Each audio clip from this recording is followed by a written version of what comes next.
સુરતના ઉધનામાં 1550 કરોડનું cyber fraud સામે આવ્યું. સુરતના ઉધનામાં 1550 કરોડનું સાયબર ફ્રોડ સામે આવ્યું હતું. આ કેસમાં ઉધના પોલીસ એક્શનમાં આવી હતી અને તપાસ કરતા આરબીએલ બેંકની 3 શાખાઓના 8 કર્મચારીની ધરપકડ કરી હતી. આ કર્મચારીઓને 8મી ઓગસ્ટ સુધીના રિમાન્ડ પર મોકલાયા હતા. હવે પોલીસ આ કેસમાં 1.5 લાખ પાનાની ચાર્જશીટ કોર્ટમાં રજૂ કરી છે. ઉધના પોલીસે સાયબર ફ્રોડનો ગુનો નોંધ્યો હતો. હાલ તમામ આરોપીઓ જ્યુડિશિયલ કસ્ટડીમાં છે. આ કેસમાં ઉધના પોલીસે બેંક મેનેજર સહિત 8 કર્મીની ધરપકડ કરી હતી. ત્યારબાદ તેમના રિમાન્ડ મેળવાયા હતા. પોલીસ તપાસમાં સામે આવ્યું હતું કે આરોપીઓ નાણાંની ખોટી રીતે લેવડ દેવડ કરવા માટે કરંટ એકાઉન્ટ ખોલી આપતા હતા. અગાઉ પકડાયેલા આરોપીની તપાસમાં સમગ્ર મામલાનો ખુલાસો થયો હતો, જેમાં કિરાત જાદવાણી અને દિવ્યેશ ચક્રાણી સાથે મળી ફ્રોડ બેંક એકાઉન્ટ ખોલાતા હતા.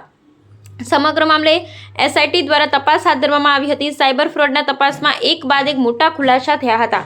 આ કેસમાં એસઆઈટીની તપાસમાં ખુલાસો થયો હતો કે આ તમામ બેંક ખાતાનો ઉપયોગ ગેમિંગ, સટ્ટાબાજી અને સાયબર ફ્રોડ જેવા ખોટા વ્યવહારો માટે થયો હતો. મુખ્ય આરોપી કિરાત જાગવાણી અને તેના સાથીદારોએ આ કરંટ એકાઉન્ટ ખોલાવ્યા હતા. આરબીએલ બેંકના કર્મચારીઓને ખોટા એકાઉન્ટ ખોલવાના બદલામાં 2 લાખ રૂપિયાની સુધીની લાલચ આપવામાં આવી હતી. પોલીસે આ કેસમાં મની ટ્રેલ અને 50 લાખ જેટલા ખાતાની ઊંડી તપાસ કરી હતી. Bureau report Sunil Ganjawala, Surat.